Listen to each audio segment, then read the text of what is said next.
মেলা শেষ হয়ে যাবে, ঠেলা খাবো কি করে? এছাড়া মেয়েরা কিছু করতে পারে না। পারে কি বস? পারে? পারে না। আচ্ছা এই ব্যাপার, তাই তো?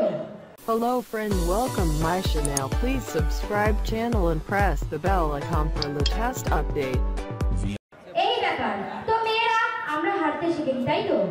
আমরা হাঁটতে শিখিনি, তাই তোমাদের জন্য আর ওদের উচিত শিক্ষা দেওয়ার জন্য আমি একটা ছোট্ট চ্যালেঞ্জ রেখেছি, ঠিক আছে? চ্যালেঞ্জটা হলো, সাহস দেখো, 10 বন্ধু, একা নয় 10 বন্ধু ক্লাবের নাম মনে করে ও কিনা পাঠার সঙ্গে লাগতে আসছে, আমার বলছে আমাকে উচিত শিক্ষা দেবে। তাহলে দেখো তোমরা সবাই কে কাকে উচিত শিক্ষা দিচ্ছ, ঠিক আছে? চল। ছেলেরা ফাঁকা আওয়াজ দিতে ভালোই পারে, সেটা জানা কথা।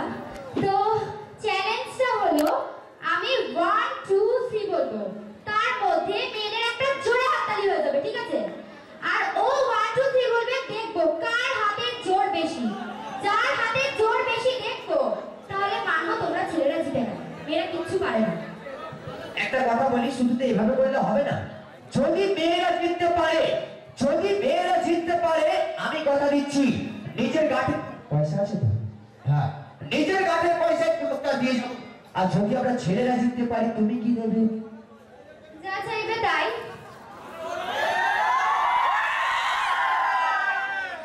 এই এত লোকের সামনে বলছি যা চাইবো, তো এক বন্ধুরা সবাই রেডি আছো?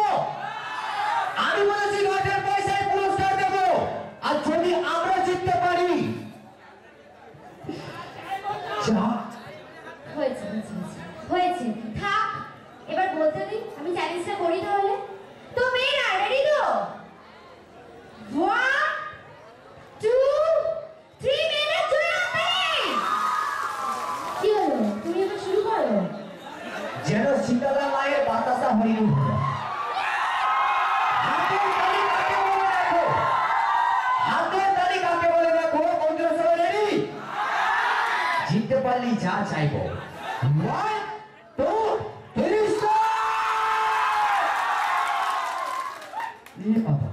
তো মেয়েরা জিতে গেল।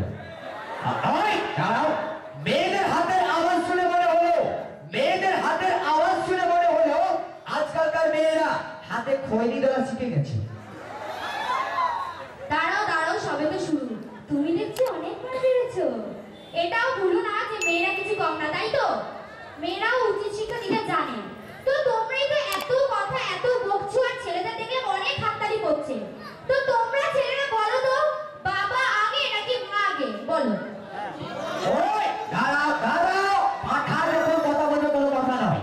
ওই তুই বল তো, ডিম আগে না মুরগি আগে? বল। তুই যদি বলতে পারিস ডিম আগে না মুরগি আগে, আমিও বলতে পারবো মা আগে না বাবা। বল। ঠিক আছে ঠিক আছে ঠিক আছে। তো মেয়েরা তোমরাই বলো, এটা চিটিং হচ্ছে তো? চিটিং হচ্ছে তো? কারণ কোয়েশ্চেনটা আমি করেছি, তো উত্তরটা আমি পাবো, তাই তো? কি হলো বলো? ঠিক আছে, আমরা ছেলেরা বাবার হয়ে থাকবো সবসময়, তাই তো? আমরা বলবো বাবা আগে। বাবা আগে? বাবা আগে? বাবা আগে? মেয়েরা কি আগে? মা, তাই তো? হ্যাঁ। দাঁড়াও দাঁড়াও, বলছি সব কারণ আমি বলবো। কারণ যদি মাই না থাকতো, তাহলে তোর মতো এরকম পাঠা জন্মালো কোথা থেকে, তাই তো মেয়েরা? আচ্ছা দাঁড়াও, আমি ভাবছিলাম এই সুন্দর মঞ্চে খারাপ কথা বলবো না, কিন্তু আমাকে বলাতে বাধ্য করছে বস। আমি কমিটিতে আপনাদের কোনো খারাপ ভাববে না, কারণ দিতে হবে, ঠিক আছে? আর আমি বলি, যদি বাবা না থাকতো আর বাবার প্রোটেকশন না থাকতো, তোর মতো ভরসা নেই ছিল জিভে ঘেরো। ছেলেরা হলো ক্রিকেটের মতো রং করে। একটু আগে সাইডে যাচ্ছিলাম যখন ভালোই নাচানাচা করছিল, আর এখন এই পাঠার হয়ে সাপোর্ট করছে, তাই তো? আমিও ছাড়ার পাচ্ছি নই। আমি আরেকটু চাটবো, ওকে? আরেকটু চাটবো? হ্যাঁ, দেখবে এখনই। এই শোনো না, বলছি আমি না তোমাকে খুব ভালোবাসি। তুমি ভালোবাসো আমাকে? একটা কথাই কেউ বললো শোনা, হ্যাঁ এখন বলছো আমি আছি রূপা। তুমি আমার সত্যি ভালোবাসো? তোমার মতো ভরসা মেয়ে যদি বলে ভালোবাসি, এরকম কালো বাচ্চাকে কি না ভালোবাসতে চাই বলো? তো সত্যি কথা বলি, আমিও তোমায় না খুব ভালোবাসি। আচ্ছা তুমি কেমন ভালোবাসি একটু প্রমাণ দাও। তুমি আকাশ আর আমি চাঁদ। তোর ভালোবাসা মানে মুরগি পোষা। ও নাকি ভালোবাসা আমি আকাশ ও চাঁদ। ওই আমি তোমায় ভালোবাসি, তুমি তরকারি আমি ভাত, চোখে খাবার মতো। বল। দাঁড়াও দাঁড়াও, এখনো খেতে হবে না, ঠিক আছে? আমাকে বলতে দাও। তো তুমি যখন আমাকে ভালোবাসো, তখন আমি যদি মরে যাই তুমি কার কাছে থাকবে? একটা কথা বলি শোনো, এই কোশ্চেনটা আমি 1 মাস ধরে উনি বাবা সে মুখে আনছি কিন্তু বলতে পারছি না। তুমি আগে বলো তো, আমি যদি মারা যাই তুমি তো আমায় এতই ভালোবাসো, বিয়েও করতে চাও, তো আমি যদি মারা যাই তুমি কার কাছে থাকবে? আমি আমার বোনের কাছে থাকবো। বোনের কাছে? তাহলে তুমি যদি আমি মরে গেলে বোনের কাছে থাকো, তুমি মরে গেলে আমি তোমার বোনের কাছে থাকবো। তাই আমরা সবাই যদি একটা সঙ্গে একটা ফ্রি। ঠিক আছে ঠিক আছে, ফ্রি হতে হবে না তোমাকে। তো আরেকটা কথা আমি জিজ্ঞেস করি, লাস্ট একটা কথা বলতে চাই। তুমি আমাকে বিয়ে করবে তো? হ্যাঁ, ভালোবেসেছো যখন, তখন তো বিয়ে করবেই।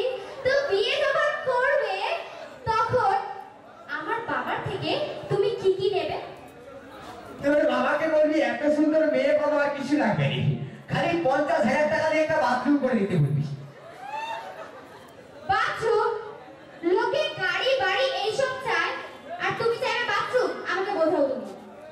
কারণ সামনে যে বৌদিগুলো দাঁত বের করছে না, এই বৌদিরা বিয়ের পর যখন স্বামীর ঘরে আসছে, সত্যি কথা বলছি, এই মেয়েরা যখন স্বামীর ঘরে যায় বিয়ের পর, স্বামীর সঙ্গে ঝগড়া হলেই পারে। হ্যাঁ রে, বাপের ঘরে কি দেয়? একটা পালসার গাড়ি দিছে যেটা জলে চলে না, একটা স্টিলের খাট দিছে সেবার ফুলসজ্জা দিছিস, কি দেয়নি? আর তুই যখন বিয়ের পর বলবি জয় পাঠা, আমার তোমার বিয়ের সময় কি দেয়নি? 50,000 টাকা দিয়ে বাথরুম করে দিয়েছে, আমি পাঠা হলেও চালা, ছুটে গিয়ে ওই বাথরুমের ভিতর ঢুকে বলবো তোর বাবার টাকাই পিছাপু পিছাপু পিছাপু। দেখেছো, আমি বলেছিলাম ছেলেরা গিরগিটির মতো রং পাল্টায়। একটু আগে ভালোবাসার কথা বলছিল, যেই আসল কথা বললাম তখন গিরগিটির মতো রং পাল্টিয়ে দিল। তো ঠিক আছে, অনেক কথা হলো, অনেক কিছু হলো। আমি কি আবার আসবো? আমি আবার আমার সাথে ঝগড়া করতে আসবো? তো আমি যদি আবার আসবো, আবার ঝগড়া করবো, সবই করবো। তো তোমরা এখন একটু ডান্স দেখে নাও সবাই, আবার আসবো, ঝগড়া করবো। Thank you. চলো একটু ওই জন্য তাহলে এই সবাই সঙ্গে অনেক চাল থাকতো। আচ্ছা এবার একটু সবাই ঠিক আছে। আচ্ছা ওই কি হয়েছে, মানে কি করবে?